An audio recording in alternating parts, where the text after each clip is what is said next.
Hey guys, so as always, if you like these videos, find them useful, interesting, thought-provoking, if you like them in any way, then give them a like. So I've had a number of people message me over the last few days, and either just because they wanted to or in reply to stuff that I've sent out there, again with a central theme coming up, as it often does.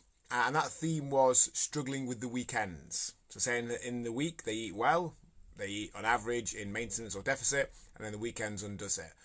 Particularly out of lockdown, I suppose, because there's more chance to socialise and what have you. But still, during lockdown, it's still Friday and Saturday night. We still perhaps feel the need to, however we may describe it, treat ourselves, reward ourselves, aka just eat more than we need to.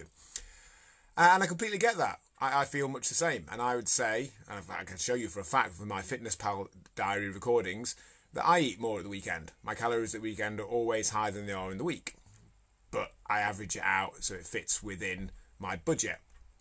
But the weekends are often a little bit like a car, in that it can take seconds to write off what took hours, days, weeks to make. So making a car takes a lot of effort. Obviously the process is as streamlined as possible, but there's a lot of time, money, effort, just a lot that goes into making a car.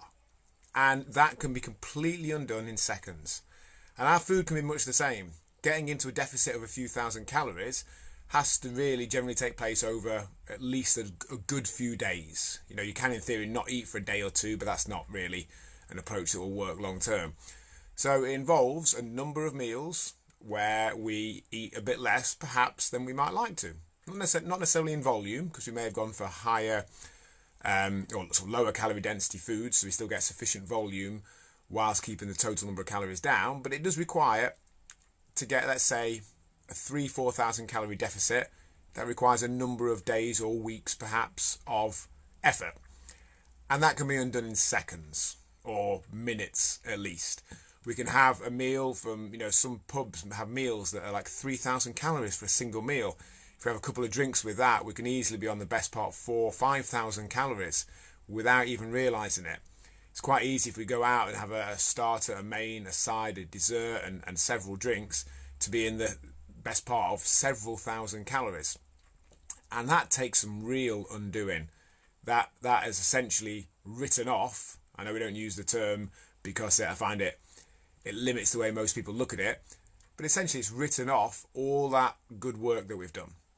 So it's worth remembering.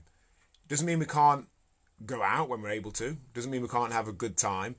But it's worth remembering all that effort that perhaps has to go into undoing that handful of minutes. And whilst that handful of minutes is pleasurable, of course, I'm not saying it's not. I enjoy eating large meals. I don't drink anymore, but I used to love it for 20 years. So I completely get that. But is it always worth it? Is it always worth the time and effort that has to go into undoing it or planning ahead for it? Would we enjoy a different version of that nearly as much, if not potentially more? Would we enjoy just the main course and 7 double gin and slimline tonics rather than the starter, the main, the dessert, the kebab on the way home and 10 pints? Probably. Maybe 95% as much. So anyway guys, that's the central point of this video, that it's like a car.